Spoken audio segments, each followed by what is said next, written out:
श्रोते नमस्कार. आपण ऐकताय हिंदवी रेडिओ 89.6 मैत्र जीवांचे. श्रोते आता ऐकूयात नाट्यरंग हा कार्यक्रम. यामध्ये आज ऐकूयात ज्येष्ठ रंगकर्मी आणि मुलांसाठी अभिनयातून व्यक्तिमत्व विकासाची कार्यशाळा याचे संचालक माननीय श्रीयुत संजय हळदीकर यांची श्रीयुत शेखर कुलकर्णी यांनी घेतलेली मुलाखत. तर ऐकूयात नाट्यरंग हा कार्यक्रम.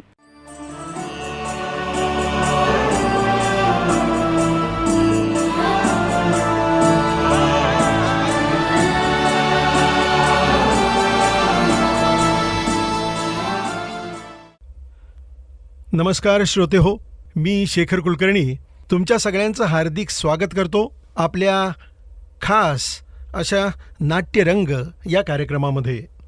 श्रोते हो, हिंदवी रेडिओ 89.6 वरून आपण विविध रंगांचे कार्यक्रम पाहत असतो. त्यामधला आपला नाट्यरंग हा कार्यक्रम विशेष करून नाट्यक्षेत्रामध्ये प्रामुख्यानं आपलं जीवन समर्पित केलेल्या कलाकाराच्या बद्दल माहिती देण्यासाठी आणि त्याच्याकडून त्याचा सगळा जीवन प्रवास जाणून घेण्यासाठी हा प्रामुख्यानं मुलाखतीच्या स्वरूपामध्ये किंवा गप्पांच्या स्वरूपामध्ये आपण हा कार्यक्रम सादर करत असतो. श्रोते हो, आज आपल्या हिंदवी रेडिओच्या स्टुडिओमध्ये आमचे मित्र माननीय संजय प्रभाकर हळदीकर सर कोल्हापूर हे आज या ठिकाणी उपस्थित आहेत. आपण त्यांच्या नाट्यजीवन कारकिर्दीविषयीच आज गप्पा मारणार आहोत. मी हिंदवी परिवारातर्फे सर्वप्रथम सरांचं हार्दिक स्वागत करतो. नमस्कार. नमस्कार सर. सर, गेली 30 वर्ष जवळपास आपण एकमेकांना ओळखतो. होय. अनेक वेगवेगळ्या प्रकारच्या नाटक या विषयासंदर्भातल्या ॲक्टिव्हिटीजबद्दल बऱ्याच वेळेला आपली चर्चा होती. बरोबर. आणि आपले जे जे वेगवेगळे उपक्रम चालू असतात वर्षभरामध्ये त्याबद्दलही माहिती मला असती, पण ती आज समाजापर्यंत जावी. बरोबर. हा प्रमुख उद्देश आजच्या आपल्या गप्पांचा आहे. येस. श्रोते हो, मला थोडक्यात संजयजींचा परिचय करून द्यायचा आहे तुम्हाला. तर परिचय खूप मोठा आहे, कारण त्यांच्या कामाचा आवाका खूपच दांडगा आहे. साधारणपणानं 3000हून अधिक बालनाट्य शिबिरं, पार आसे तू हिमाचल असं आपण जे म्हणतो तशा पद्धतीनं श्रीनगर, जम्मू काश्मीर, हेमलकसा, हैदराबाद, कलकत्ता अशा विविध ठिकाणी संपूर्ण भारतभर जर म्हणलं तर त्यांनी बालनाट्य शिबिरांचं आयोजनाचं आत्तापर्यंत केलेलं आहे. ते स्वतः ज्येष्ठ रंगकर्मी आणि अतिशय प्रथित यश असे प्रशिक्षक म्हणून नावारूपाला आलेले आहेत. आणि संपूर्ण महाराष्ट्रच काय, भारतभर त्यांची एक वेगळी ओळख आहे. ते घेत असणाऱ्या वर्कशॉपद्वारे विद्यार्थ्यांसाठी म्हणजे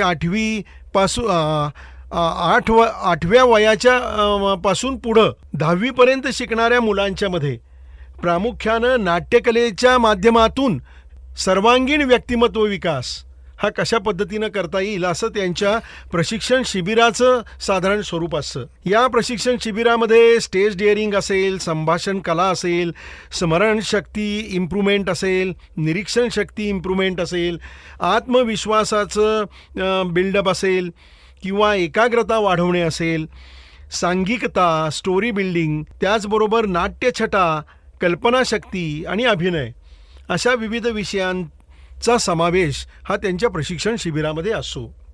ही जी काही पोतडी आहे त्यांची साधारणपणानं आत्तापर्यंत अनुभवाची 3000 शिबिरांमध्ये वेगवेगळ्या वयोगटातल्या वेगवेगळ्या भागात राहणाऱ्या आणि वेगवेगळ्या भाषिक अशा स्वरूपाच्या विद्यार्थ्यांची अनुभवांची जी पोतडी आहे ती पोतडी सोडण्याचं काम ते वेगवेगळ्या शिबिरांमध्ये करत असतात. श्रोते हो, गेली 20 ते 25 वर्ष देशभरातील विविध ठिकाणी भटकंती आणि शाळकरी मुलांच्यासाठी बालनाट्य शिबिराची चळवळ ही त्यांनी उभी केलेली आहे.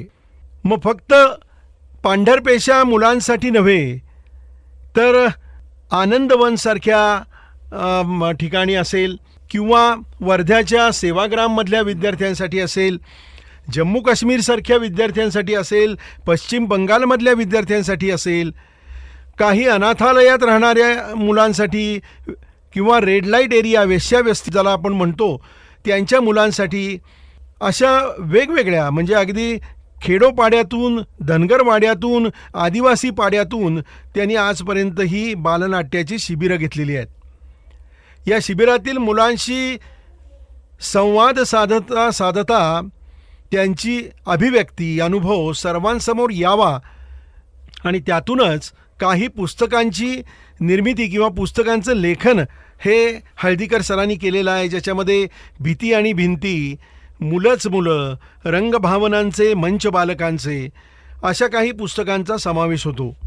अनेक मोठमोठ्या लेखकांच्या कथांचं नाट्य सादरीकरणही त्यांनी केलेलं आहे, ज्याच्यामध्ये मुंशी प्रेमचंद यांची बडे भाईसाहब असेल, महाश्वेता देवींची काका कुमारी असेल, महाश्वेता देवींचीच इतवा मुंडाने लढाई जिंकली, त्यानंतर चेकावच्या वेंका, मंटोची तमाशा, त्यानंतर एस.के. कुलकर्णींची बालिका अपूर्ण से संपूर्ण तक, अशा वेगवेगळ्या कथांचं सादरीकरण हे त्यांनी नाट्य माध्यमातून केलेलं आहे.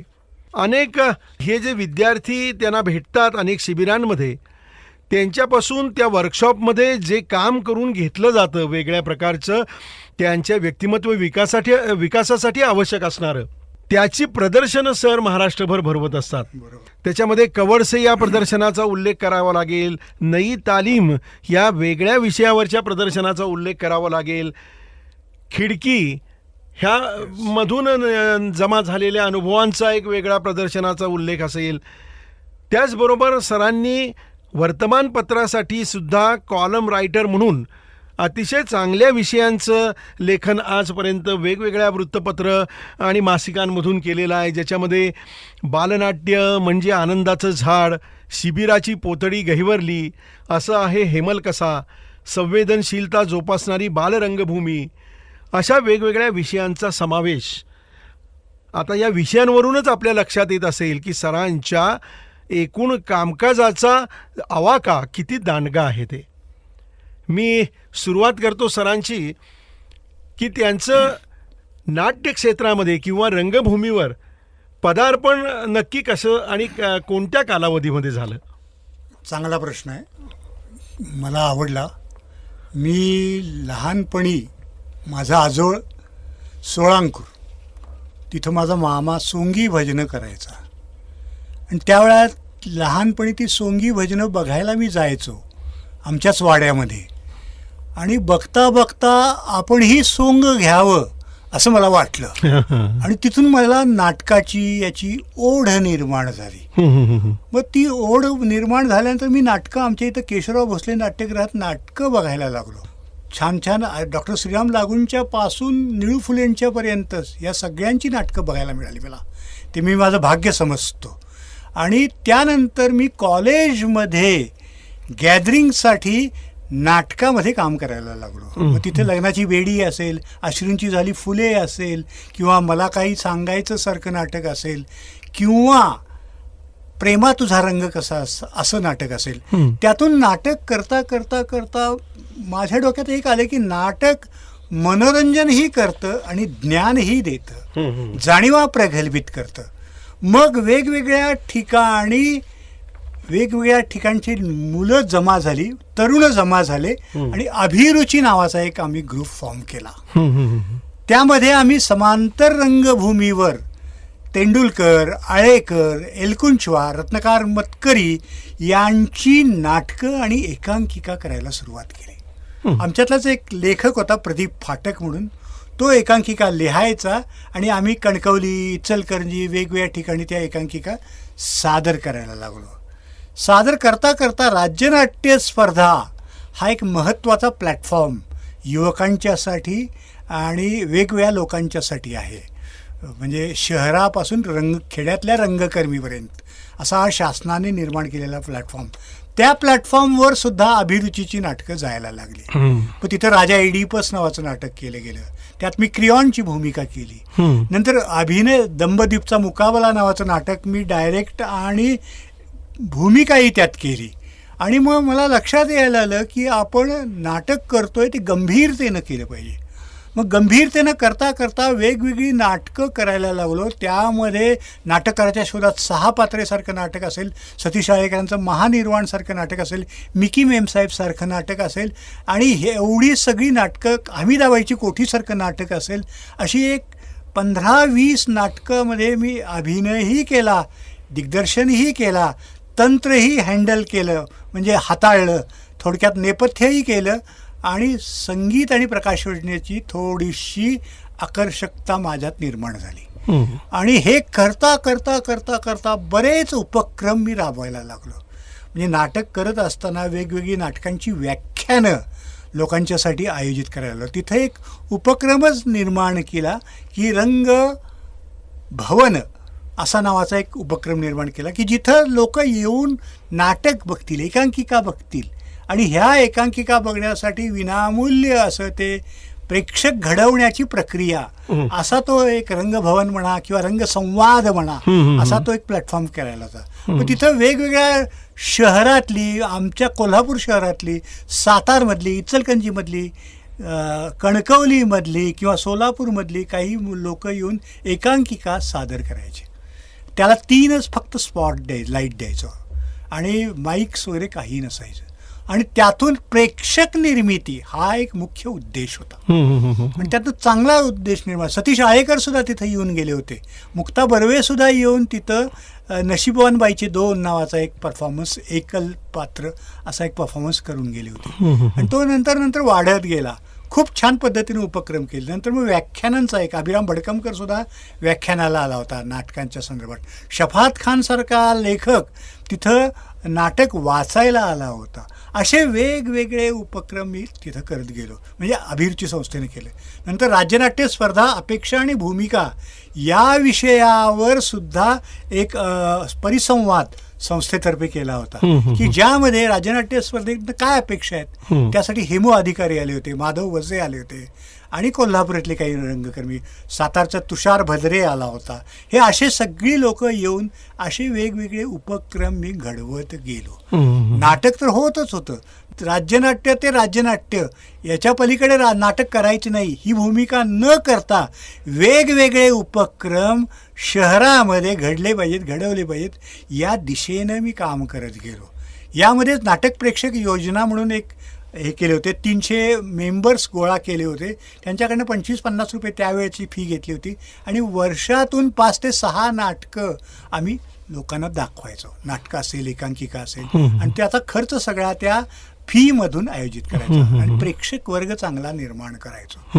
हे करता करता करता करता माझ्या डोक्यात आलं की आपण भरपूर काम आपणच करतोय, नाटकात काम करतोय, आपली हौस तर भागायला लागली आता. आपण जे करतो ते दुसऱ्यांच्यासाठी करावं अशी एक प्रेरणा माझ्या मनात निर्माण झाली. माझे वडील शिक्षक, तर ती शिक्षकाची भूमिका माझ्या मनात निर्माण झाली.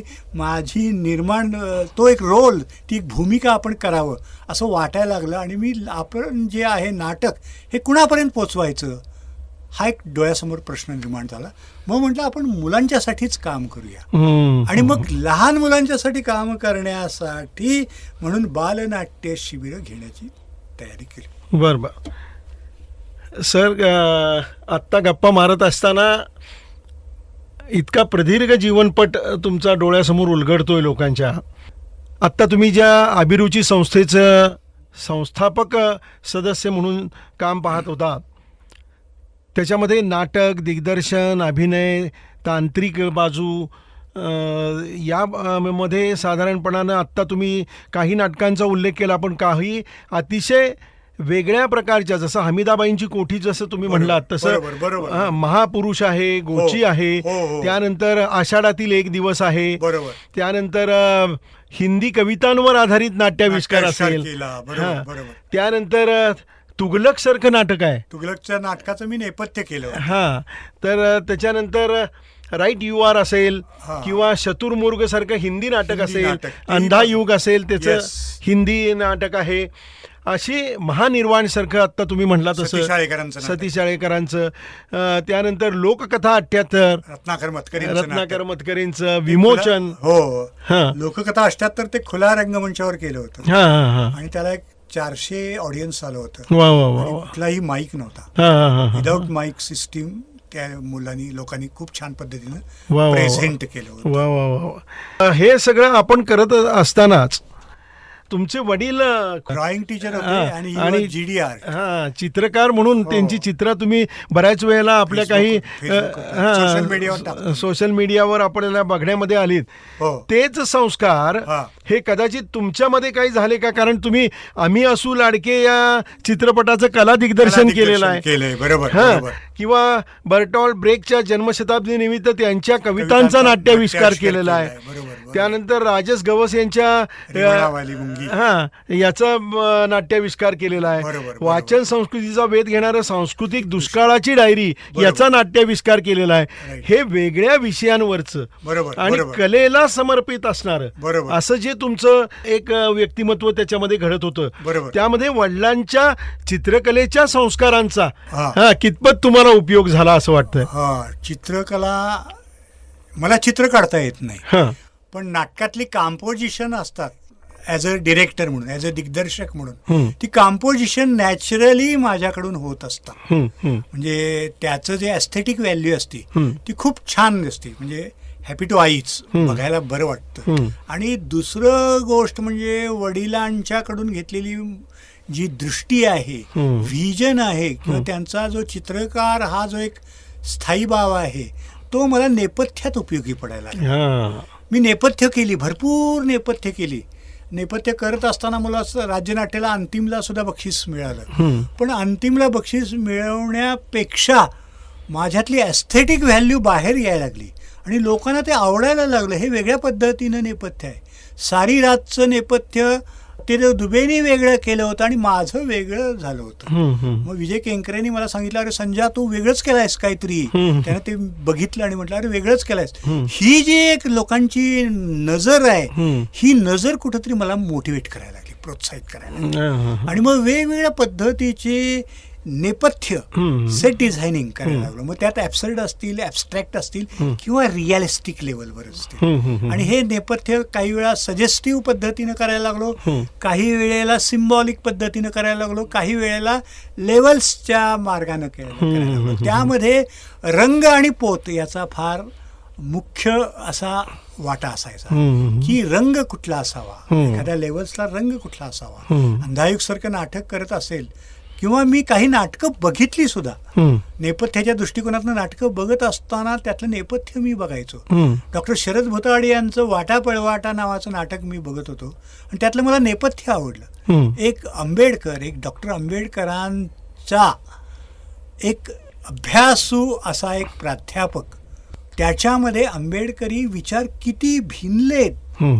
हे त्यांनी नेपथ्यातनं सुद्धा दाखवलं होतं. हा. म्हणजे त्याचा एक स्तूप असा मांडला हम्म, होता. हम्म, हम्म. आणि त्यातनं ते म्हणजे नाटकाचा आशय विषय नेपथ्यातनं कसा मांडायचा हम्म. हे बघण्यासाठी सुद्धा मी काही नाटकं हम्म, हम्म. बघितली. हम्म. आणि हे मला खूप उपयोगी पडलं. हम्म. म्हणजे अभिनय आणि दिग्दर्शन मी करतो किंवा बघतोही ॲज अ एक्झामिनर म्हणून, हम्म. पण नेपथ्य हे जरूर जाणीवपूर्वक बघतो, हम्म. की त्यातनं आशय विषय कसा बाहेर काढतात. हम्म. आणि ही माझ्या वडिलांची देणगी आहे मला. हम्म. जेनेटिकली ते आलेलं आहे. या. त्याचा उपयोग मला दिग्दर्शनातही होतो आणि सेट डिझायनिंग मध्ये होतो. वा वा वा. आपले नाट्य कलेचे आद्य गुरु म्हणून ज्यांना ओळखलं जातं, हा, भरतमुनी बरोबर यांनी जसं म्हणलेलं आहे की एखादा व्यक्ती कलाकार म्हणून जेव्हा आपण बघतो बरोबर तेव्हा तो सर्व कलांनी युक्त असा असला पाहिजे. बरोबर त्याला संगीताचं ज्ञान पाहिजे, गायनाचं ज्ञान पाहिजे, बरोबर. चित्रकलेचं ज्ञान पाहिजे, बरोबर. अभिनयाचं ज्ञान पाहिजे. बरोबर. हा, तर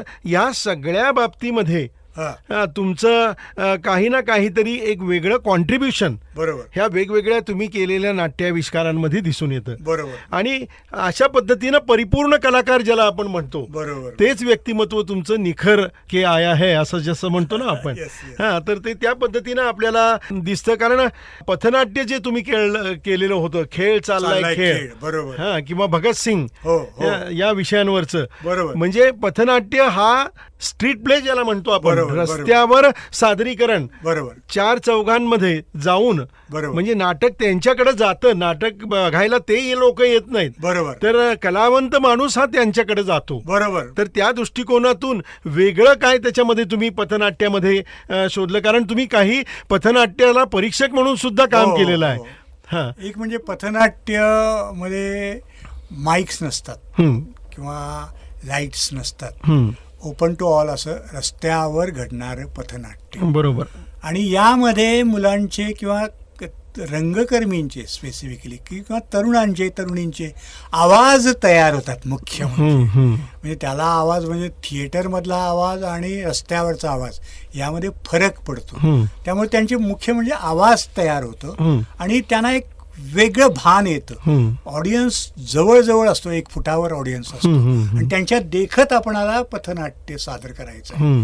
आणि हे पथनाट्य छोट्या छोट्या कालावधीचं असतं, 10 मिनिटं 15 मिनिटं. आणि यामध्ये तुम्हाला आशय विषय आणि प्रेक्षकांना मेसेज द्यायचं असतं. हं, हं. तर ते हे सगळं असं कॉम्पॅक्ट असं असलं पाहिजे. हं. आणि त्याला कलाकारांची जाणीव असली पाहिजे, कलाकारांना जाणीव असली पाहिजे की आपल्याला हे थोडक्यात करायचं आहे, व्यवस्थित करायचं आहे. तो कलाकार तयार होतो हं. की आपल्याला हे करायचं आहे, हे पाठवायचं आहे, पोचवायचं आहे, हं. हा मेसेज पोचवायचा. आणि त्यांच्यात एक एनर्जी क्रिएट होती. हं, हं. आणि पथनाट्यामध्ये महत्वाचं म्हणजे रस्त्यावर ही माणसं तिकीट काढून येत नाहीत, हं, हं. तर जाता येता येणारा जो वर्ग आहे, प्रेक्षक वर्ग आहे, हं.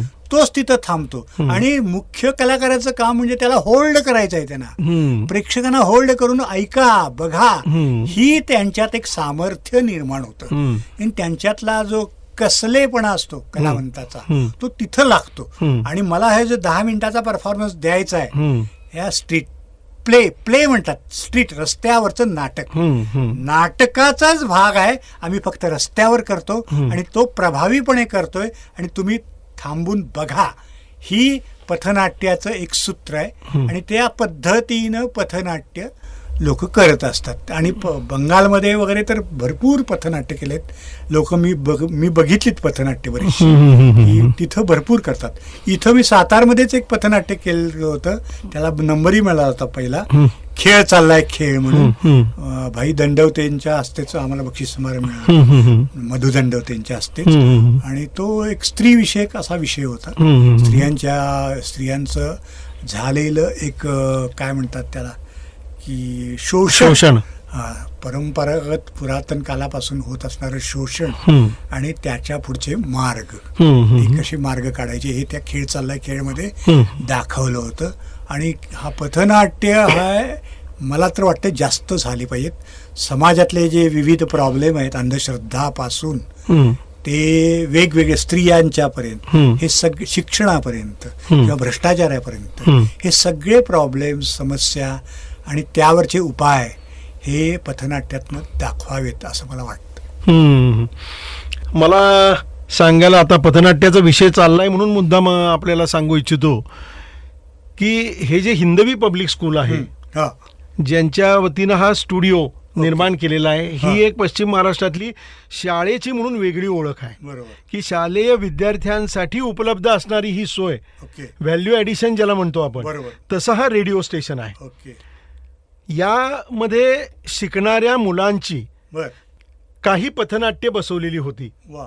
आणि राष्ट्रीय स्वयंसेवक संघाला 100 वर्ष स्थापनेला पूर्ण झाली. बरोबर. आणि वंदे मातरमला 150 वर्ष पूर्ण झाली. बरोबर. या निमित्तानं एक 6 विषयांवर, पंचपरिवर्तनामधल्या 5 आणि एक संविधान या विषयावर, मग पंचपरिवर्तनामध्ये मग जिथं कुटुंब प्रबोधन असेल, सामाजिक समरसता असेल, अशा 5 वेगवेगळ्या विषयांवर, आणि हे 6वं संविधानाचं महत्त्व आजच्या समाजाच्या दृष्टिकोनातून, अशा 6 विषयांवर ही पथनाट्य केलेली होती. शाळेमधली 6वी 7वी 8वी 9वी विद्यार्थ्यांनी ती केली होती. एकाच वेळेला एकाच दिवशी साताऱ्यामध्ये 108 ठिकाणी पथनाट्य, ही पथनाट्य वेगवेगळ्या ग्रुप्सनी सादर केली. आणि हा एक विक्रम आपण घडवलेला आहे. हा. 108 पथनाट्य एकाच वेळेला साताऱ्यातल्या 108 ठिकाणी सादर करण्यात आली. हा. तर हे संस्कार या मुलांच्या मध्ये झालेले आहेत आणि यामध्ये आपल्या या रेडिओ केंद्राचा सुद्धा महत्त्वाचा सहभाग आहे. वा. कारण ती मुलं इथं येऊन माईक समोर बोलतात, बरोबर, आपले बरोबर. विचार व्यक्त करतात, बरोबर. काही वाचन करतात, बरोबर. त्यांना सांगितलेल्या गोष्टींचं काही लेखन करून त्याचं वाचन केलं जातं. बरोबर, तर बरोबर. त्यामुळे एक व्यक्तिमत्व विकासामध्ये इनडायरेक्टली या पद्धतीनं हे रेडिओ केंद्र काम करत असतं. बरोबर, बरोबर. मला पुढच्या टप्प्यामध्ये जात असताना तुम्ही दिग्दर्शक म्हणून विचार करत असताना नाटकाबद्दल हं. आणि एक कलाकार म्हणून नाटकाबद्दल विचार करत असताना एक बेसिक फरक आपल्याला काय जाणवतो की नक्की कलाकार म्हणून त्यानं कोणत्या गोष्टींचा एखादं नाटक करताना विचार केला पाहिजे आणि एक दिग्दर्शक म्हणून ज्याला आपण डी टच म्हणतो तर त्या दिग्दर्शकानं एक दिग्दर्शक म्हणून त्या नाटकाकडे बघताना कसं बघितलं पाहिजे. पेट्रोल संपलं तर लगेच समजतं. फोनची बॅटरी संपली तर नोटिफिकेशन येतं आणि कुठे धूर दिसला तर सायरन वाजू लागतो. पण कॅन्सरची सुरुवात होताना ना बीप वाजते ना नोटिफिकेशन येतं. म्हणून नियमित तपासणी आवश्यक आहे. कॅन्सरच्या 2 पावले पुढे राहण्यासाठी लक्षात राहील ना. इंडियन कॅन्सर सोसायटी तर्फे जनहितार्थ जारी. अधिक माहितीसाठी indiancassoociety.org ला भेट द्या. श्रोतेहो, आपण ऐकत आहात हिंदवी रेडिओ 89.6 मैत्र जीवांचे इंडियन कॅन्सर सोसायटी यांच्या सौजन्याने. पेट्रोल संपलं तर लगेच समजतं. फोनची बॅटरी संपली तर नोटिफिकेशन येतं आणि कुठे धूर दिसला तर सायरन वाजू लागतो. पण कॅन्सरची सुरुवात होताना ना बीप वाजते ना नोटिफिकेशन येतं. म्हणून नियमित तपासणी आवश्यक आहे. कॅन्सरच्या 2 पावले पुढे राहण्यासाठी लक्षात राहील ना. इंडियन कॅन्सर सोसायटी तर्फे जनहितार्थ जारी. अधिक माहितीसाठी indiancassoociety.org ला भेट द्या. प्रथमतः मी दिग्दर्शक म्हणून सांगतो हां की दिग्दर्शक म्हणून काम करत असताना एखादं नाटक वाचलं तर त्या नाटकातला आशय विषय काय आहे, तो समकालीन आहे का नाही याचा पहिल्यांदा विचार केला. नंतर नाटकातले जे कॅरेक्टर्स आहेत, भूमिका आहेत, त्या भूमिका आपल्या ग्रुपमधल्या लोकांशी मिळती जुळती आहेत का भूमिका ते बघतो. म्हणजे त्याला मॅच होतात का नाही. म्हणजे एखादा तुघलक मी करायला घ्यायचं आणि तुघलकचा माणूसच नसायचा असं व्हायला नको. पात्र निवड पात्र निवड हा जो भाग आहे तो आपल्या ग्रुपमध्ये ती पात्र आहेत का हे बघतो. नंतर मला व्हिज्युअलाइज झालेलं ॲज अ दिग्दर्शक म्हणून नेपथ्य ते सेट डिझायनर जो कोण असेल त्याला सांगतो या पद्धतीचं मला व्हिज्युअलाइज होते, तुला कोणता विचार आणखीन वेगळा सुचतो आणि मग त्याच्यावर विचार करून आपण हे नेपथ्यकाराचं ऍक्सेप्ट करूया. त्यानंतर प्रकाश योजना हाही भाग नाटक बसत असताना हळूहळू त्याला एक स्क्रिप्ट दिली जाते आणि तो त्याचे विचार मांडतो. मी माझे विचार मांडतो की प्रकाश योजनेची डिझाईन कसं करायचं, त्यातले महत्वाची लाईट कुठली असतील, रिअलिस्टिक असतील का डे वाईज असतील किंवा टाइम वाईज असतील, हा सगळा विचार करून लाईट डिझाईन तयार करतो. संगीताचंही असंच आहे. दिग्दर्शक आणि संगीताशी करणारा जो माणूस आहे त्याच्याशी हे करून हे करतो आपण. मुख्य म्हणजे भूमिका, कलावंत. हे कलावंत जे असतात ते आपला व्हिज्युअलाइज झालेला जो भूमिका आहे त्याच्याशी मिळतं जुळतं असणारं पात्र किंवा व्यक्ती निवड करणं आणि निवड केल्यानंतर त्याला एक वाचायला देतो भूमिका. मग त्याची आवाजाची जात हे सगळं तपासून बघतो मी दिग्दर्शक म्हणून. आणि जी भूमिका करणार आहे त्या भूमिकेचाही एक आवाज असतो. त्याचा आणि त्याचं ह्या कलावंताचा आवाज जर मिळता जुळता असेल, त्याची पर्सनॅलिटी आणि या भूमिकेची पर्सनॅलिटी मिळती जुळती असेल तर त्याला मी ते पात्र काम करायला देतो. नंतर अभिनय करत असताना वाचिक अभिनय किंवा वाचन, हे वाचन मी भरपूर घेतो. ते भूमिका त्याच्यात मुरली पाहिजे. त्यात म्हणजे वाचनामध्ये लॉजिकल पॉजेस असतात, नंतर ब्रेथिंग पॉजेस असतात किंवा एखादा वेगळाच लॉजिकल पॉजेस मधलाच आणखीन एक भाग असतो की जो सीन नंतर एक वेगळा पॉज असतो, विराम म्हणतात त्याला, अर्धविराम, विराम, स्वल्पविराम, पूर्णविराम, या चिन्हानुसार आपलं वाक्यांचं उच्चारण झालं पाहिजे, यावर मी जोर देतो. दुसरी गोष्ट की तुमची विचार बदलला की माणसाची मुवमेंट होते. म्हणजे माणूस इथं एखाद्या खुर्चीत बसलाय, खुर्चीत बसता बसता विचार करायला लागलाय आणि त्याचा विचार बदलला की तो त्याची मुवमेंट बदलते, खुर्चीवरून उठून तो पुढे जायला, असा मुवमेंटचा एक भाग करतो असतो आणि त्यातनं ब्लॉकिंग करत असतो. मुख्य म्हणजे आजकाल मला जाणवणारी गोष्ट म्हणजे की लोक रिहर्सलला येतात, रिहर्सल करतात आणि जातात. काही लोक होमवर्क करत असतील पण काही लोक होमवर्क करत नाही. म्हणजे दुसऱ्या दिवशी रिहर्सलला येतानाच ती स्क्रिप्ट बघितली जाते. ती होमवर्क जर केलं तर ती भूमिका भिनते जास्त. तर होमवर्क करण्याची गरज आहे. तर ते नाटक जास्तीत जास्त प्रोसेसमध्ये राहतं आणि कलावंताचा जास्तीत जास्त सहभाग होतो आणि त्याला ते करावंसं वाटतं. तर अशा पद्धतीनं जर आपण नाटक करायला लागलो तर ते नाटक सर्वांग सुंदर होतं आणि नाट्यानुभव देण्यात खूप छान पद्धतीनं पुढे जातं. असा मी दिग्दर्शनाचा एक विचार करतो. म्हणजे दिग्दर्शकीय संस्कार हा जो भाग आहे तो त्या नाटकावर झाला पाहिजे. बरोबर. एखादं नाटक मोठं असतं मग त्याची रंगावृत्ती कशी करायची हे सुद्धा दिग्दर्शकाला ज्ञान असलं पाहिजे, किंवा पॉजेस वर्कआउट कशी करायची हे सगळं ज्ञान दिग्दर्शकाला असलं पाहिजे. डिक्शन कसं द्यायचं, कलाकाराला स्वातंत्र्य द्यायचंच आपण, पण आपलं लक्ष असलं पाहिजे दिग्दर्शकाचं, आवाजापासून बॉडी लँग्वेज पर्यंत. आणि सत्यदेव दुबे म्हणायचे की स्टँड विथ ॲटिट्यूड, जसं माणूस बोलतो तसा चालतो, हे त्यांचं तत्व होतं. तर ह्या पद्धतीनं दिग्दर्शक दिशा देत असतो आणि ते नाटक आकार घेत असतो. अशा पद्धतीने मी दिग्दर्शन करतो. आणि हे दिग्दर्शन करत असताना वेगवेगळे अनुभव मला आले. कथांचे नाट्याविष्कार मी केले, तुम्ही सांगितल्याप्रमाणे रेवणावाली मुंगी, एकच कथा, त्याचं नेपथ्य उभं केलं, संगीत आलं, त्याला प्रकाश योजना आली आणि एकच मुलगी तो नाट्याविष्कार, कथा नाट्याविष्कार करते. सांस्कृतिक दुष्काळाची डायरी, समाजातलं साहित्य आणि साहित्यामध्ये साहित्यापासून लोक कसे लांब राहिले हे दाखवण्याचा प्रयत्न त्यात केलाय.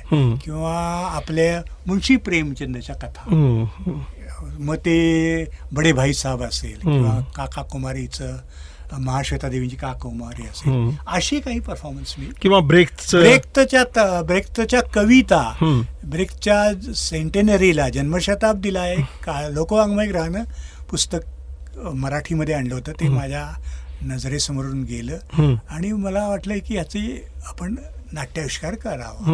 आणि संवेदना या नावानं त्याचा मी नाट्याविष्कार शाहू स्मारक भवनमध्ये केला. नाट्यशास्त्र विभागाचीही काही मुलं होती आणि काही अभिरुचीतली मुलं होती. असा कोणी 12-15 लोकांचा, तरुणांचा एक नाट्याविष्कार, वेगळा नाट्याविष्कार केला. तो कवितेतून सादर केला. म्हणजे अभिवाचन नाही, त्याचे परफॉर्मन्स केला, ड्रेपरी वगैरे with along with.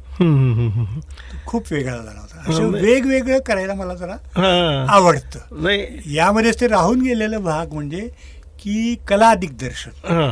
Abhiram Bhadkamkar हा माझा मित्र जवळचा, तो म्हणाला, संजय मी एक चित्रपट करतोय, तू सेट डिझायनिंग करतोय हे माझ्या लक्षात आहे, तर आम्ही असू लाडकेचं, तू करशील का नेपथ्य? म्हटलं मला आवडेल, हा नवीन क्षेत्र आहे म्हणजे.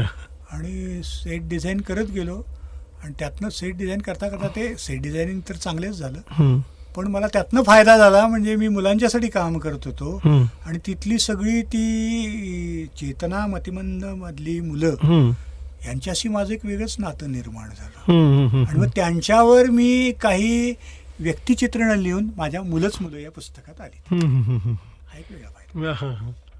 आपण आता तुम्ही दिग्दर्शन करत असताना काय विचार करता, किंवा एखादा कलाकार अभिनय जेव्हा करतो तेव्हा त्यानं काय विचार करायला पाहिजे याबद्दल बोललो.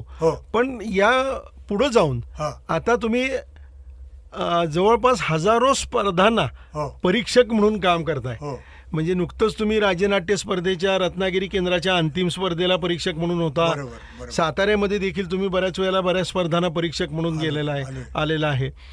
तर आता हा मग पुढचा टप्पा जर म्हणला आपण की परीक्षक म्हणून जेव्हा आपण त्या खुर्चीमध्ये बसता तेव्हा नक्की आपण त्या नाटकाकडे कशा दृष्टिकोनातून बघता?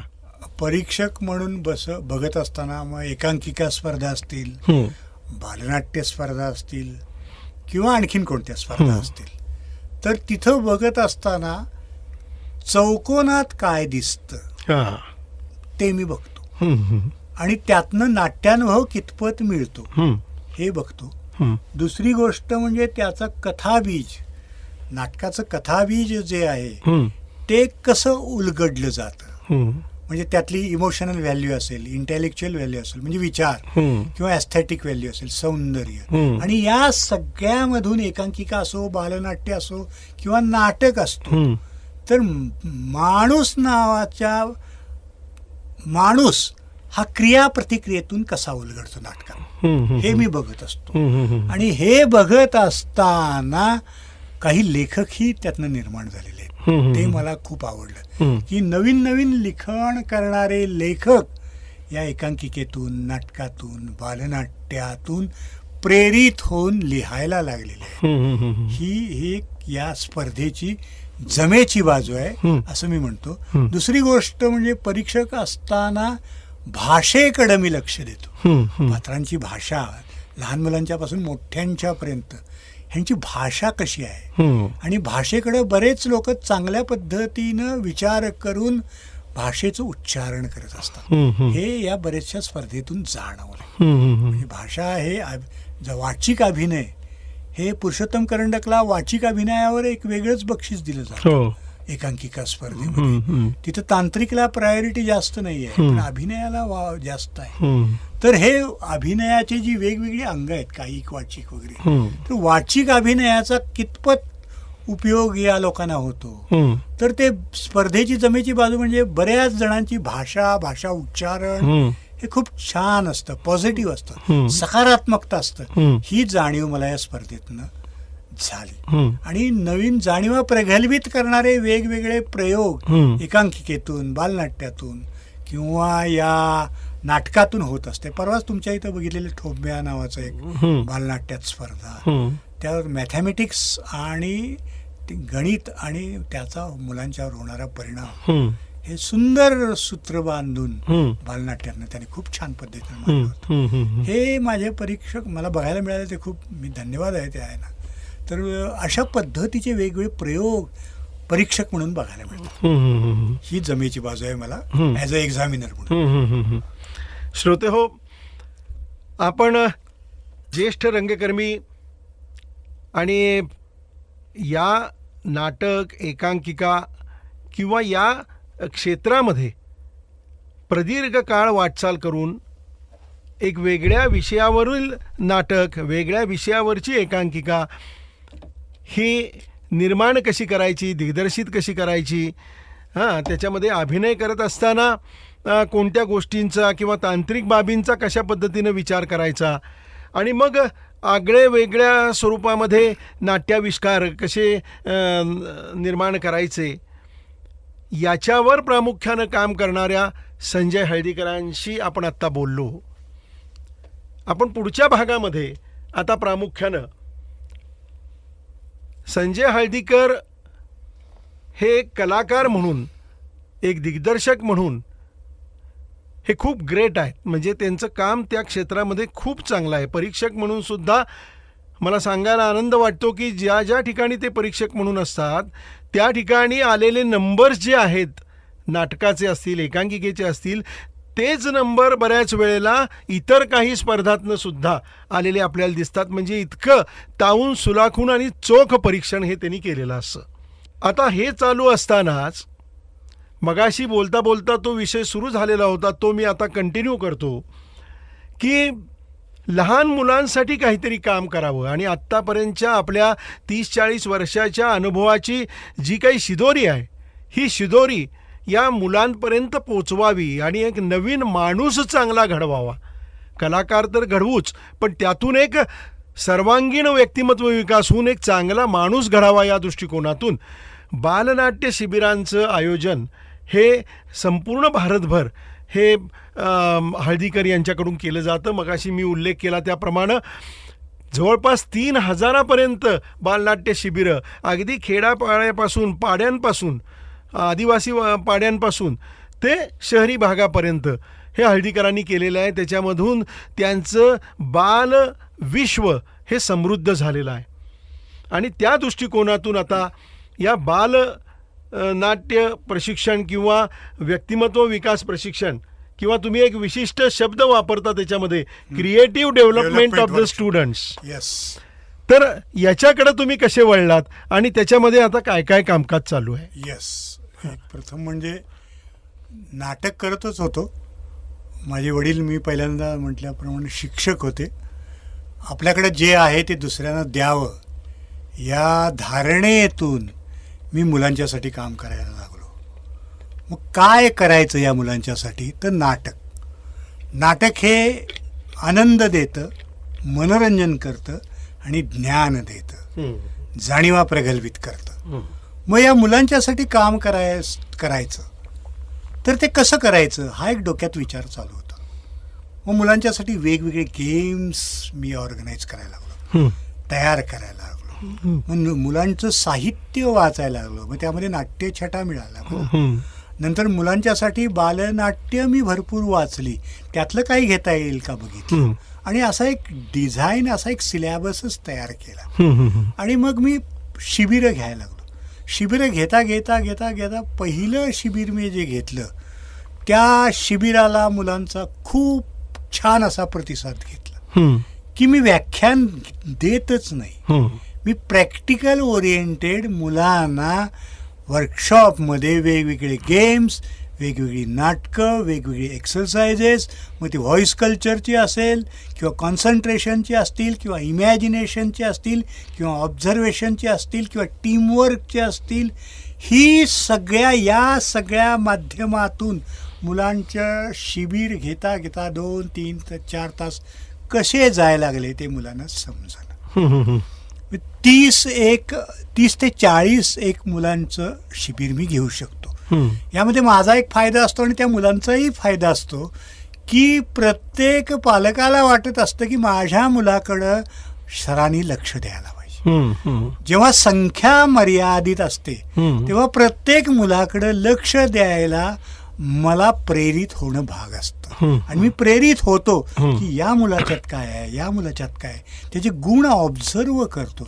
एखाद्याच्या मुलाच्यात स्ट्रेस डेअरिंग नसतं, एखाद्याचं कॉन्सन्ट्रेशन कमी असतं, एखादा मुलगा मिक्सअप होत नसतो, एखाद्याला बोलताना प्रॉब्लेम्स असतात. मग त्या प्रॉब्लेमवर सॉल्व या शिबिरातच निर्माण करतो. आणि या शिबिराचा मुख्य उद्देश असा ठेवला की समजा 5 दिवसाचं शिबिर असेल, 7 दिवसाचं शिबिर असेल तर 7व्या दिवशी 30 मुलं असतील किंवा 40 मुलं असतील शिबिरात, तर त्या 40च्या 40 मुलं पालकांच्या समोर एक सादरीकरण, वेगवेगळी सादरीकरणं तयार करतात आणि सादर करतात. म्हणजे पालकांचं हे जग हे सादरीकरणाचं आहे. जो बोलणार तो पुढे जाणार, आपला मुलगा बोलतो याच्यासारखा आनंद पालकांच्या व्यतिरिक्त कुणालाही नसतो. त्यामुळे ते मुलं बोलायला लागतात, विचार मांडायला लागतात, क्रिएटिव्ह लिहायला लागतात. आणि या शिबिराची रचनाच अशी केलेली असते की एखाद्या दिवशी एक अर्धा तासभर मी मुलांना सांगतो की खिडकी किंवा शाळा या विषयावर कविता करा, 8 ओळी 10 ओळी, जी पूर्वी कधीही ऐकलेली नाही, कधीही वाचलेली नाही, तुम्ही स्वतःहून तयार करा. तोडकी मोडकी होईना का, पण त्यातून खूप छान पद्धतीनं मुलं कविता करतात. हे त्यांनाच माहीत नसतं आपण एवढं चांगलं कविता करतो. आणि मग ते घरी जाऊन कविता वगैरे ह्यांना दाखवतात पालकांना वगैरे, त्यांनाही आनंद होतो. तर हा एक महत्वाचा मुद्दा केला. नंतर मी एक टोपीवाला आणि माकडं ही गोष्ट कायम शिबिरात घेतो. हे शिबिरात घेत असताना मुलांनीच माकडं व्हायचं, मुलांनीच झाडं व्हायचं, मुलांनीच तळं व्हायचं आणि मुलांनीच माकडं होतं. आणि हे सगळं करत असताना हे तळं, झाड, टोपीवाला किंवा माकडं ही बोलतायत माणसासारखी, आणि टोपीवाला माकडं ही मोबाईल वापरतात, अशी आयडिया देऊन त्यांना नाटक सादर करायला सांगतो. आणि शेवट या कथेचा बदलायचा. ते मुलं एकत्रित येऊन विचार करून आपल्याला सुद्धा कल्पना करणार नाही अशा वेगवेगळ्या पद्धतीनं शेवट कथेचा बदलतात आणि सुंदर सादरीकरण करतात. आणि यातून एक दिग्दर्शकही निर्माण होतो, ज्याच्याकडे नेतृत्व असतं. तो सगळं टीम टॅकल करतो आणि प्रेझेंटेशन करतो.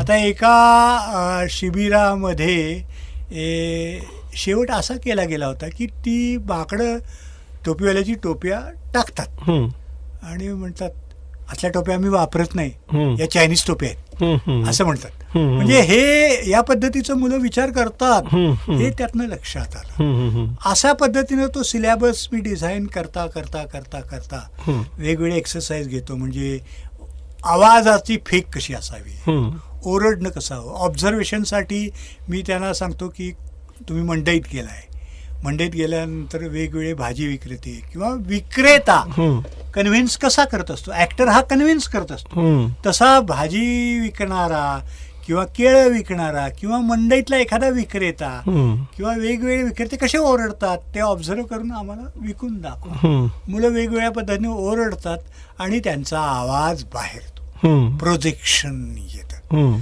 अशा पद्धतीने किंवा स्टोरी बिल्डिंग, न पाहिलेली, न वाचलेली, न ऐकलेली अशी गोष्ट तयार करा आणि तुम्ही एकत्रितरित्या थोडं थोडं थोडं थोडं करत गोष्ट पूर्णपणे सांगा.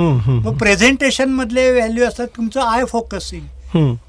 आपण उजवीकडून डावीकडे जातो किंवा डावीकडून उजवीकडे बघत असतो, तर त्या पद्धतीनं व्हिजन. काही लोक प्रेक्षकात बघत नाहीत, काही लोक वर बघत असतात, ऑडियन्समध्ये बघायला टाळत असतात, तर त्यांची जी भीती असती ती भीती त्यातनं बाजूला होते आणि मुलं बघायला लागतात व्यवस्थितपणे आणि हात वारे करून सांगा अशी एक सूचना दिली असते. त्यामुळे या पद्धतीनं हा सिलेबस करत करत कॉन्सन्ट्रेशनचे काही गेम्स घेतो, ज्यामुळे मुलांची एकाग्रता वाढेल. टीम गेम घेतो, टीम गेम असतात म्हणजे टीम बिल्डिंगचे गेम की ज्यामध्ये टीमवर्क असतं, मुलं मिक्सअप होतात, विचार करायला लागतात.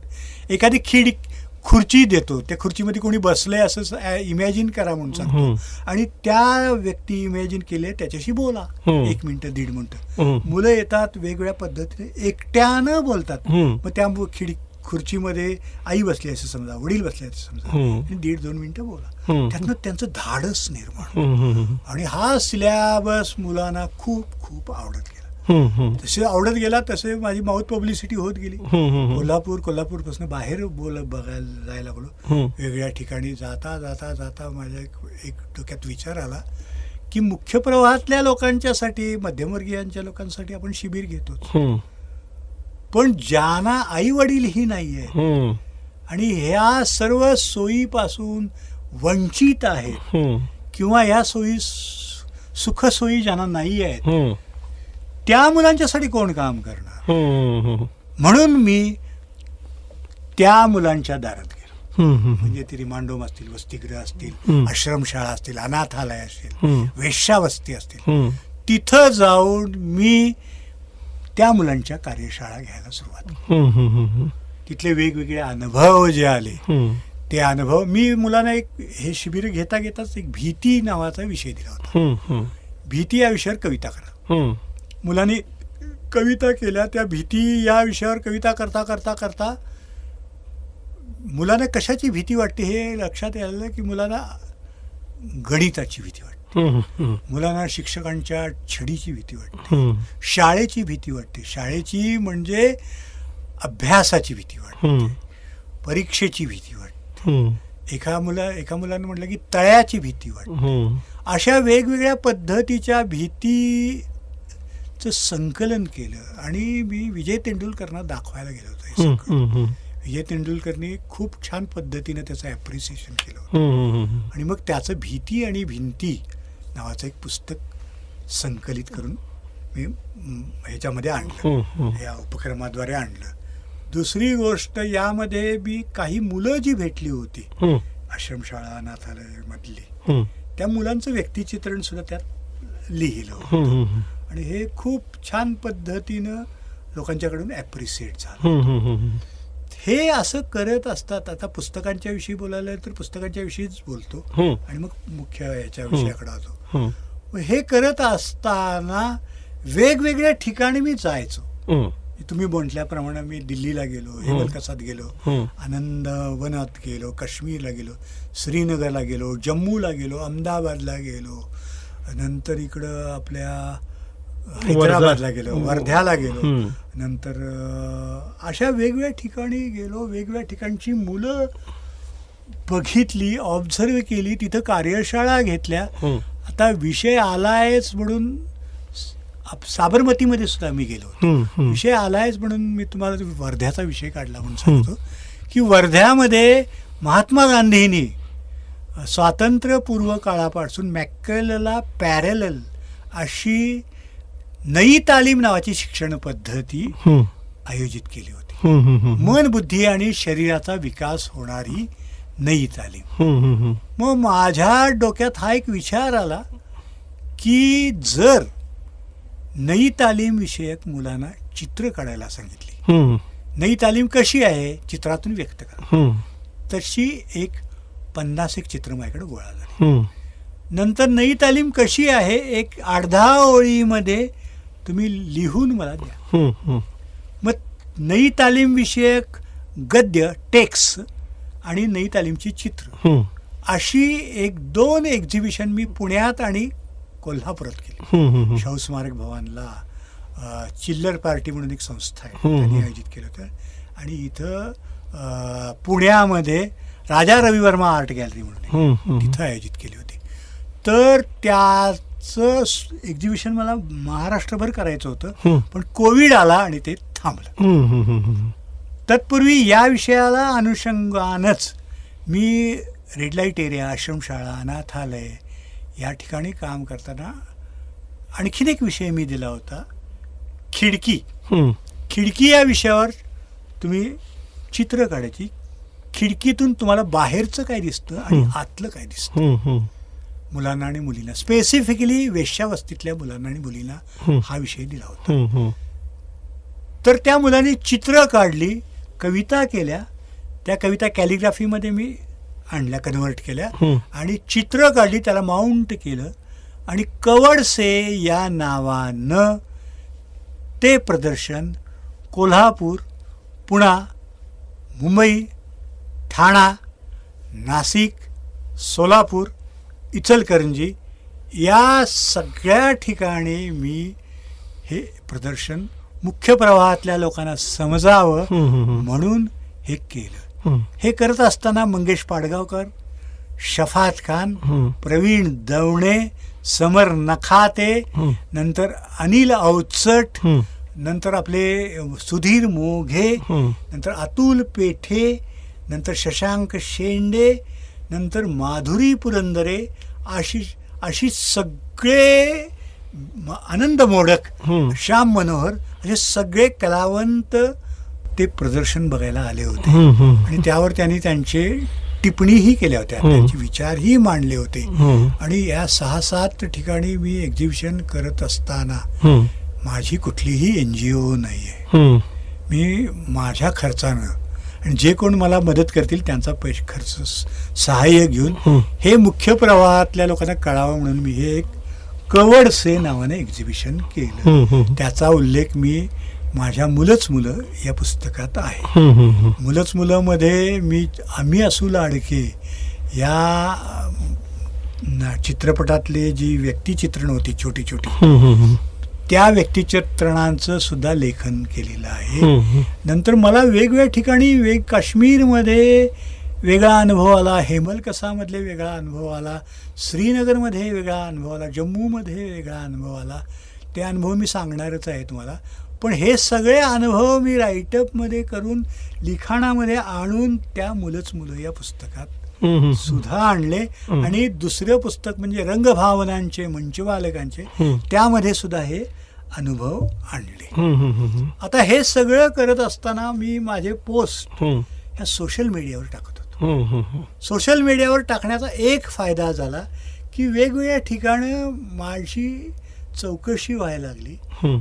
चांगल्या हेतून की तुम्ही सर आमच्या ठिकाणी शिबिर घ्याल का, आमच्या ठिकाणी शिबिर. त्यातनंच हे मला सोर्सेस मिळून मी श्रीनगरला गेलो, जम्मूला गेलो, हेमलकसाला गेलो, कलकत्त्याला गेलो. हं. आता श्रीनगरचा एक अनुभव मी सांगतो. हं. श्रीनगरमध्ये गेल्यानंतर पहिल्यांदा मी जेव्हा गेलो होतो त्यावेळा प्रोग्राम कॅन्सल झाला होता. बुरहान वानी नावाचा एक दहशतवादी मारला गेला होता. हं. हं. त्यामुळे तिथले सगळे प्रोग्रामच कॅन्सल झाले होते. 3 ते 4 महिने शाळा वगैरे बंद होत्या हं. हं. हं. आणि माझाही प्रोग्राम कॅन्सल झाला. मग नंतर एक 6 महिन्यानं मी परत गेलो, त्यांनी बोलावलं. तर तिथं गेल्यानंतर मी मुलांच्या बरोबर नाटक या विषयावरच हे घेत असताना, कार्यशाळा घेत असताना मी चित्रच्या अनुषंगानं दिल की आवाज असा विषय दिला हं. हं. आणि यावर चित्र काढा म्हणून सांगितलं. हं. तर त्यातल्या एका मुलानं काढलेलं चित्र मला खूप खूप भावलं. हं. की त्या मुलानं चित्र काढलं होतं की तो खिडकीत बसलाय, खिडकीच्या समोर एक शाळा आहे, शाळेचं भलं मोठं दार आहे आणि दाराला भलं मोठं कुलूप आहे. हं. हं. 3 ते 4 महिने ही मुलं शाळेच्या पासून दूर हं. आणि घरातच राहिली होती. हं. ते त्यांचं चित्रण त्या चित्रात मध्ये आलं होतं. हं. हे श्रीनगरमध्ये आलो. हं. श्रीनगर नंतर जम्मूमध्ये सुद्धा वेगवेगळे अनुभव आले. हं. कलकत्त्यामधला अनुभव तर वेगळाच होता की कलकत्त्यातली मुलं जरी बंगाली बोलत असतील तरी तिथं मी हिंदीमध्येच वर्कशॉप घेतला आणि हिंदी त्यांना खूप पद्धतीनं फॉलो झालं. त्यांना हिंदी समजलं. They enjoy the children theatre workshop. आणि मुळातच महाराष्ट्राप्रमाणे नाटकाला कलकत्त्यामध्ये, पश्चिम बंगालमध्ये एक वेगळं वातावरण आहे. त्यामुळे मुलांना खूप मोटिवेट करतात. चिल्ड्रन थिएटर वर्कशॉपमध्ये वेगवेगळे प्रयोग करतात. आपल्या कलकत्त्यामध्ये किंवा पश्चिम बंगालमध्ये किंवा शांतिनिकेतनमध्ये वेगवेगळ्या ठिकाणी आपल्याकडे जसे थिएटर्स असतात तसे नाटकाची छोटी छोटी थिएटर्स आहेत, इंटिमेट थिएटर्स आहेत. तिथं लोकांची खूप गर्दी असते नाटक बघायला. हे मी जाणवलं आणि मी तिथे एक फायदा माझा असा झाला की मला रवींद्रनाथ टागोरांचं एकला चलो रे हे गाणं खूप आवडतं आणि ते गाणं मी प्रत्येक एक 8-10 शिबिरं घेतली कलकत्त्यामध्ये. ते गाणं मी मुलांना म्हणायला लावायचं आणि ती इतके सुंदर पद्धतीनं म्हणायचं, माझा दिल खुश व्हायचं. नाही, सोशल मीडियाला ते बघितलेलं हो, होतं. हो. तुम्ही त्याचे व्हिडिओज टाकलेले होय, होय, होते होय. आणि तोंडपाठ सगळी मुलं तोंडपाठ अगदी सगळं. एका सुरात म्हणायची ती. होय, होय, होय. आणि रंगून जायची त्या रंगून ह्याच्यामध्ये. जायची. हं, हं, हं. तसाच माझा अनुभव होता हेमलकसामधला. हं, प्रकाश आमटेंच्या सुनबाईंनी मला बोलवून घेतलं हं, आणि आपण इथं वर्कशॉप घेऊया. 7-8 हं. दिवसाचं वर्कशॉप मी घेतलं. तर ती आदिवासी एरियातली लोक. मग माझ्यापुढे प्रश्न निर्माण झाला की यांना भाषा कोणती. हं, तर तिथले शिक्षक म्हटले यांना मराठी कळत. हं, हं, मग माझ्या शिबिरात एक तबल्याचे बोलचा एक सहभाग आहे. हं. धीट तिट तागे तिट कडदे तिट तागे तिट वगैरे. त्या मुलाने अस्खलितपणे म्हणून दाखवलं. दुसऱ्या तिसऱ्या दिवशी त्यांचं पाठ हं, हं, हं. आणि ती इतकी एनर्जेटिक आणि उत्साही होती हं, हं, की त्याने वेगवेगळे, आता काका कुमारी नावाचं एक छोटंसं नाटक आहे, हं. ते मुलांच्यासाठीच आहे, ते सुद्धा त्यांच्याकडून घेतलं हं. करून मराठीमध्येच. हं, आणि ते त्याने इतक्या सुंदर पद्धतीने प्रेझेंट केलं हं. आणि सगळ्या शेवटच्या दिवशी सगळ्यांची परफॉर्मन्सेस मराठीत झाली. हं, हं, हं. आणि त्यांची ॲथलेटिक म्हणजे त्यांची चपळता इतकी काउंटेबल होती, कौतुकास्पद होती. हं. आणि त्यांचं जे इन्व्हॉल्वमेंट होती, हं. आपल्याला काहीतरी नवीन मिळतंय आणि ते घेतलं पाहिजे हं. ही जी उत्सुकता होती ती मला खूप भावली. हं. या मुलांच्यात गुण आहेत, कलागुण आहेत. हं. फक्त त्याने एक मुलांची एक सांस्कृतिक गरज असते. हं. म्हणजे नाटक बघणे, नाटक करणे, हं. गाणं म्हणणे किंवा डान्स करणे किंवा गायन करणे, ही एक सांस्कृतिक गरज आहे. आणि ह्या सांस्कृतिक गरजा भागल्या पाहिजेत. हं. आणि ह्या गरजा भागवणारं एकच ठिकाण सांस्कृतिक नाटकाचं किंवा नाटकाचं म्हणजे शालेय रंगभूमी हा विषय हं. जर शासनानं जर अभ्यासक्रमात लावला हं. तर नाटक हे प्रत्येक शाळेत शिकवलं जाईल. हं. आणि नाटकातून कलावंत तर निर्माण होतीलच, हं. पण व्यक्तिमत्व विकास ही नाटक घडवतं. हम्म. आणि आजच्या स्पर्धेच्या जगात हे जे स्टेज डेअरिंग, कॉन्फिडन्स, इमॅजिनेशन हे सगळं नाटक उभा करतो. म्हणजे बालमनावर जर संस्कार झाले हम्म. तर उद्याचा माणूस चांगला होईल. बरोबर बरोबर. आणि या पद्धतीनं शालेय रंगभूमी हा विषय मी बऱ्याच वेळा लेखही लिहिलेत त्यावर, हम्म, हम्म, की शालेय रंगभूमी मुलांना हवी आहे म्हणून. पण ते आपण काय करायचं, आग्रह करत राहायचं. हम्म, हम्म. जेव्हा आग्रह पूर्ण होईल तेव्हा त्या मुलांचं कौतुक होईल किंवा मुलांना त्याचा फायदा होईल. बरोबर बरोबर. हीच एक गोष्ट मला जाणवत गेली. हम्म. नंतर हेमल कसामध्ये मी असं आहे हेमल कसा हम्म. असं त्या मुलांना चित्रही काढायला सांगितलं. हम्म, हम्म. ती खूप छान पद्धतीनं डॉक्टर प्रकाश आमटेंचं सुद्धा चित्र एका मुलाने काढलं. खूप छान पद्धतीने चित्र काढतात. म्हणजे त्यांच्यातले कलागुण हेरायचे हम्म. आणि कलागुणांना प्रेरणा द्यायची, प्रोत्साहन द्यायचं. हम्म, हम्म. हे त्याच्या पाठीमागचा उद्देश, बरोबर. शिबिरा पाठीमागचा उद्देश हाच असतो. हम्म. याच धर्तीवर मी अहमदाबादला गेलो. हम्म, हम्म. अहमदाबादमध्ये साबरमती आश्रमाच्या ट्रस्टीने मला बोलवलं होतं हम्म. आणि गांधीनगरमध्ये मी शिबिर घेत होतो. हम्म. तिथं मी गांधी फॉर टुमारो हम्म. नावाचं पथनाट्य बसवलं हिंदीमध्ये. हम्म. त्यामध्ये विषय होता शेती, कपडा आणि शिक्षण. हम्म. हम्म. आणि या विषयाला अनुषंगाने 10 मिनिटाचं पथनाट्य 20 मुलींनी हिंदीमध्ये तिथे सादर केलं. वा, वा, वा. हम्म. हाच विषय घेऊन मी दिल्लीमध्ये मला बोलवलं गेलं. दिल्लीमध्ये हरिजन सेवक संघामध्ये मी बालनाट्य शिबिर घेतलं. हम्म. पण गांधी फॉर टुमारो नावाचं पथनाट्य हेच पॉइंट घेऊन, मुद्दे घेऊन तिथं सादर केलं. हम्म. हम्म. हे सगळं करत असताना मध्यंतरी हैदराबादला मला बोलवलं गेलं. हम्म. हैदराबादमध्ये IT सेलमध्ये मी शिकवत होतो. हम्म. काही मुलांना इंग्लिश मराठी कळत होतं, काही मुलांना मराठी कळत नव्हतं. हम्म. मग त्यावेळा मराठी इंग्लिश असं करून ते वर्कशॉप घेतलं हम्म. आणि ते वर्कशॉपही समाधानकारक झालं. हम्म. हम्म. ह्याच्या व्यतिरिक्त आणखीन एक प्रोजेक्ट मी राबवला होता, तो म्हणजे पंतप्रधानांना पत्र. हम्म. शाळा पुस्तकं, परीक्षा पद्धती आणि शिक्षक हम्म. याविषयी मुलांना काय वाटतं हम्म. हे मुलांनी पत्राद्वारे मला कागदावर लिहून द्यायचं. हम्म. आणि अशी 500-600 पत्र हम्म. माझ्याकडे जमा झाली वेगवेगळ्या शिबिरातून. हम्म. आणि त्यातनं वेगवेगळेच धागे बाहेर पडले. हम्म.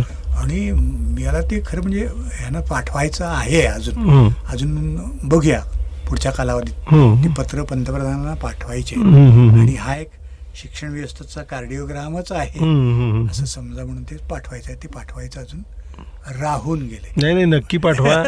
संवेदनशील असणाऱ्या व्यक्तींपैकी आत्ताचे आपले पंतप्रधान आहेत. होय, ते होय. निश्चितपणानं हे वाचतील दखल घेतली, आणि नोंद घेतली. दखल घेतली जाईल त्याची. बरोबर, नक्की पाठवतो. हम्म. आणि असे वेगवेगळे उपक्रम असताना मी पुढं जात असताना मला पाठीमागे जर मी वळून बघितलं हम्म. तर बऱ्याचशा काही गोष्टी आपण करतो आहोत हम्म. याचं समाधान आहे. वा वा वा. आणि पुढच्या पिढीसाठी आपल्याकडून काही देण्यासारखं आहे ते देतो आहोत, हा हा हा. याचं एक समाधान. वा वा वा वा. देणाऱ्याने देत जावे, घेणाऱ्याने घेत जावे, देता देता एक दिवस देणाऱ्याचे हात घ्यावे. नाही, खरोखर एकूण श्रोते हो, आपण संजय हळदीकरांशी गप्पा मारत असताना वेळेचं भान राहत नाही आपल्याला. इतकं या माणसाकडं सांगण्यासारखं आहे. एवढे प्रचंड अनुभव त्याला मिळालेले आहेत, एवढ्या प्रचंड मुलांच्यामध्ये तो रमलेला आहे. असा हा व्यक्ती आणि जो मुख्य म्हणजे ज्येष्ठ रंगकर्मी आहे, अशा माणसाला संवेदनशीलता खूप मोठ्या प्रमाणात असते आणि त्यामुळं अशा अनेक गोष्टी या त्यांनी त्यांच्या मेंदूमध्ये साठवून ठेवलेल्या आहेत आणि त्या अशा काही चर्चेच्या निमित्तानं बाहेर येतात. तरी मला वाटतं आता 10%च आपण या गोष्टी बाहेर काढू शकलो, परंतु पुन्हा केव्हा तरी एकदा निश्चितपणानं हळदीकरांशी आपण गप्पा मारूया आणि आणखीनही आपलं सगळ्यांचंच अनुभव विश्व समृद्ध करणारी अशी एक चर्चा म्हणून या चर्चेकडे पाहूया. मी संजयजींना मनपूर्वक आभार व्यक्त करतो आपल्या हिंदवी परिवाराच्या वतीनं, कारण खास ते या मुलाखतीसाठी त्यांनी प्रॉमिस केलं होतं त्यानुसार कोल्हापूरहून तेवढ्यासाठी आज आपल्या हिंदवी रेडिओ 89.6च्या स्टुडिओमध्ये उपस्थित झाले आणि त्यांनी दिलखुलास गप्पा आपल्याशी मारलेल्या आहेत. मी हिंदवी परिवाराच्या वतीनं त्यांचे मनपूर्वक आभार मानतो आणि पुन्हा एकदा आपण असंच कोणत्या ना कोणत्या निमित्तानं गप्पा मारायला तुमच्याशी आमच्या रसिक प्रेक्षकांना देखील आवडेल असं एक त्यांना आश्वासन मी तुमच्या सगळ्यांच्या वतीनं देतो. आपण इथं आलात त्याबद्दल मनपूर्वक धन्यवाद. व्यक्त होण्याची संधी दिली त्याबद्दल धन्यवाद.